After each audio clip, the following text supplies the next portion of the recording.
you love chocolate and adore its rich, indulgent flavour, then you simply must try this absolutely decadent 3-ingredient chocolate ganache. Using a bain-marie, slowly melt 600 ml of cream with 400 grams of dark chocolate. Mix with a silicone spatula to ensure there aren't any lumps of chocolate hiding at the bottom.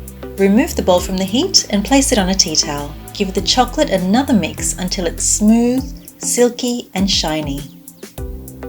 Slowly pour the chocolate mixture into a clean bowl and gently place it in the refrigerator for a few hours to firm up. Ganache can be used as a filling, a spread, cake frosting, or simply as a decadent mousse.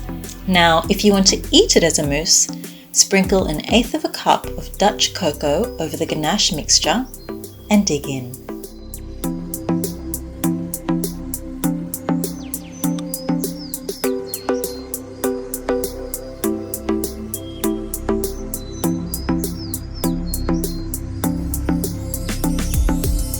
For more from our community of home cooks, visit bestrecipes.com.au.